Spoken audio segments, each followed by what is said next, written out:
Yes, so hello guys, welcome back to another edition of Sports Update Ghana. My name is Joseph Adamafio, and today we're going to talk about the earthquake that unfortunately took place in Turkey, as well as the one that struck Syria. But more importantly, we are going to focus in Turkey, where we know that one of our brothers, Christian Atsu, is currently one of the people who has been affected by this earthquake. I have one person in Turkey currently.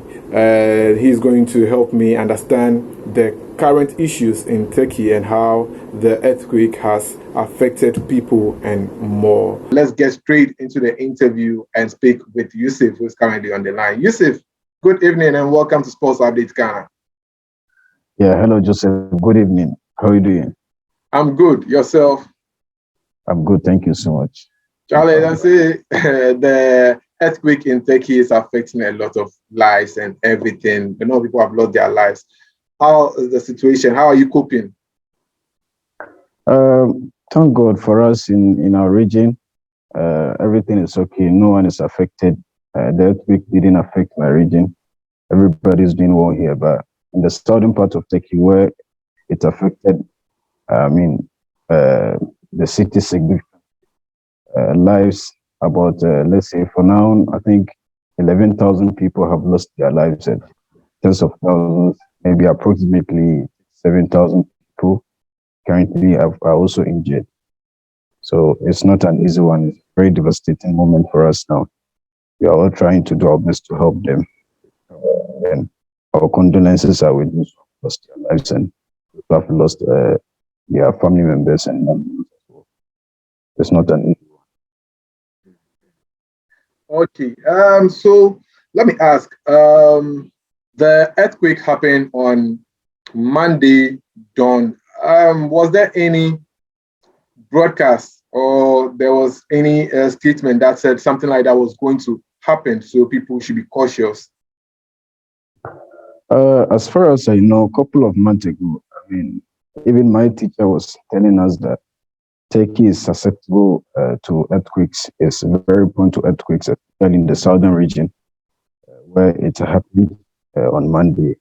So we're also informed by the government. We took drills, and then they also give us some lessons on how to take cautions before and after when it happens.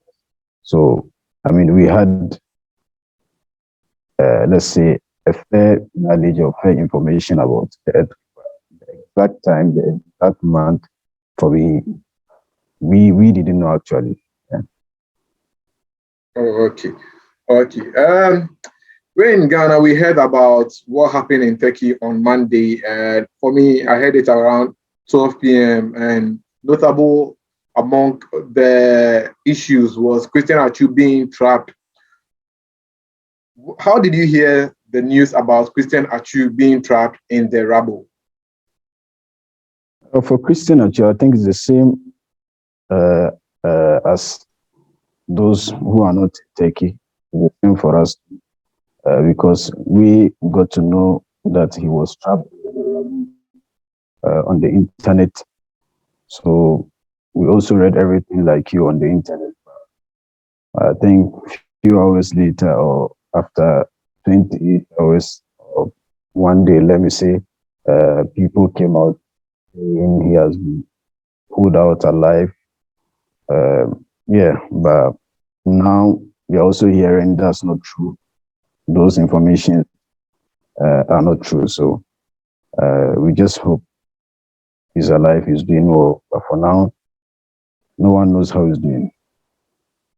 I must say, when we heard the news that Christian Atsu has been rescued, the entire country was relieved. There was a big sigh. We're happy that our prayers have been heard and everything. But the contradicting report is currently affecting us. You in Turkey, let me know from you. Is the media really hammering on the fact that Christian Atsu is nowhere to be found and everything? Yeah, as far as I know, I think that's what they are also saying from their side. and his football club, Sport, they also said he's nowhere to be found till now. They are trying their best because they know his family members are worried and his loved ones. So they also said that he's nowhere to be found, but they are still trying their best. Your line is not breaking this time, but your words are not coming out. I can see you moving everything, but the words are not coming. Can you take that again? How is the report about Christian Atsu and the fact that he's nowhere to be found going like? Okay, can you hear me now? Yes. Okay, like I said, his club also said the same thing, that he's nowhere to be found, and there are no records of him in any hospital now. They are trying their best to see whether they can find him, because they know his family are worried and his loved ones, people in Ghana, are worried. They want to know how he's doing, but currently, and to be frank, he's nowhere to be found. So Ghanaians should be patient and then pray.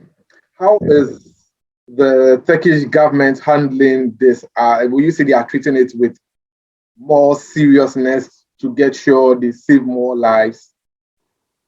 Yeah, they are doing so well. They are doing so well. I think they've done a lot to help people. I think about 8,000 people have been rescued so far.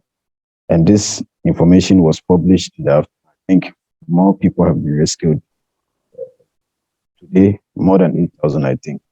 And the people too are also trying their best to provide what is needed, the logistics, clothing to help people keep warm, and food, because it's very cold here now, very, very cold. I can't even imagine how people are surviving under this cold weather. We are living under the -degree now, Celsius, and it's so devastating. Think that people are living under this condition. Yeah, so the Turkish government is doing so well, and other countries too are supporting. They have provided people to come and assist people. And as far as I know, no one is allowed to get to some places in Turkey because it's very dangerous for one to commute where he lives to some of the affected regions, because the roads have been damaged. So it's not safe to be traveling alone, or if you are not with,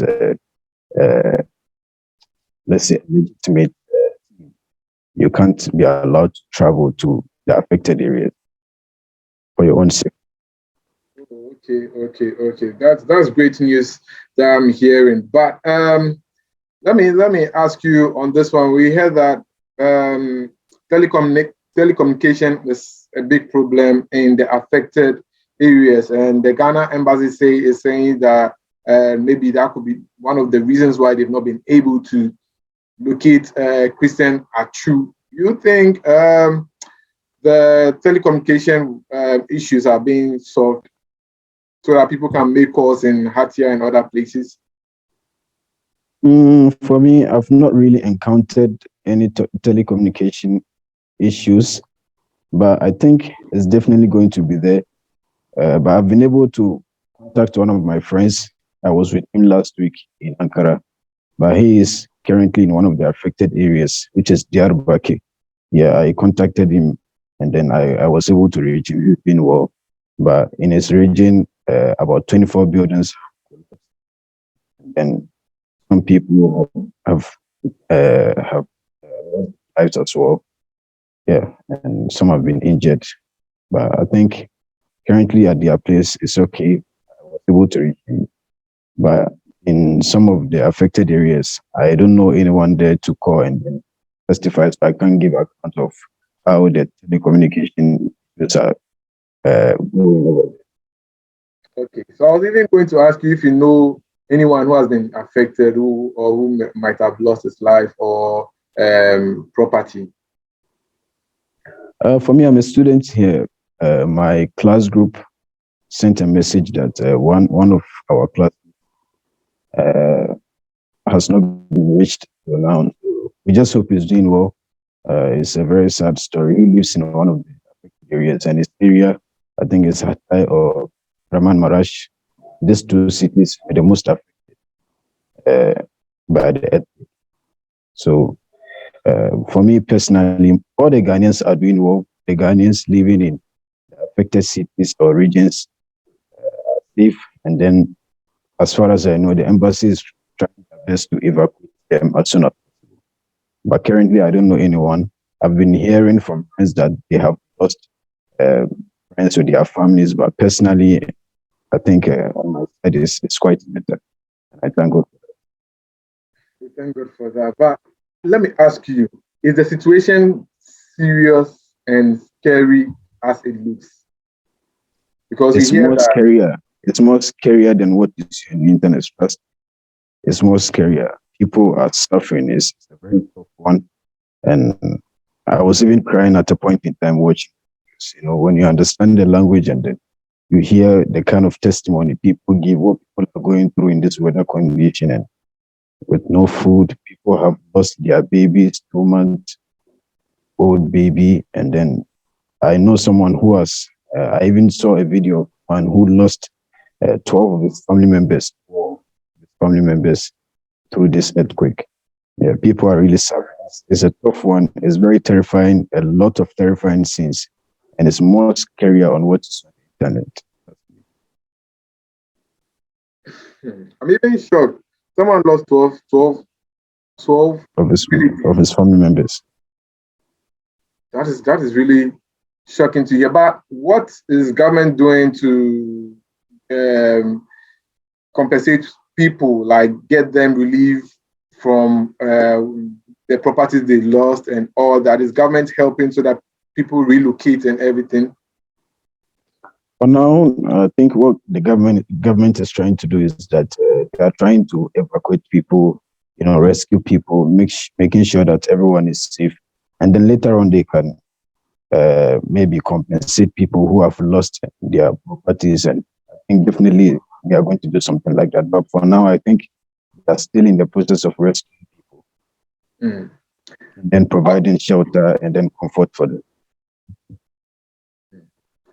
How about the Ghanaian community? Have you guys connected to each other? Has the Ghana embassy reached out to you and everything?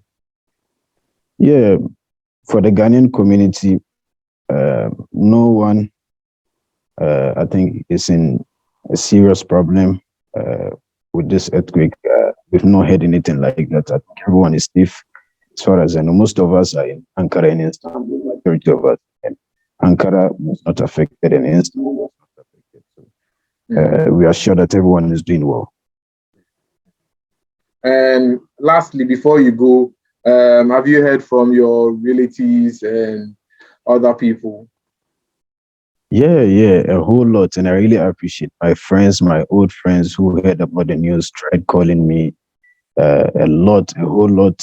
And I never got tired. I really appreciated it, having, people. I didn't know I was super loved until this situation. And people are still calling, people are still reaching out day in and day out. People even call more than 2 or 3 times to check up on how I'm doing. I'm really grateful. In my city, we are not affected. We just hear everything on the internet. Yeah. But because we are in the country, we feel it more. We feel it. It's so sad for us. I think my time is up. So let me just say thank you for reaching out. And when I asked you to do the interview with me, thank you for joining me over here. And I'm really grateful for your time, Yusuf. You're most welcome. Thank you so much. I really thank Ghanaians for showing care. And then we need your prayers. That's what I will urge Ghanaians to pray for people in really devastated. It's a tough one, really. So Ghanaians should don't take it lightly. It could happen to everyone. And so we should care for each other. Okay. Thank you for your time. You're welcome. See you. All right.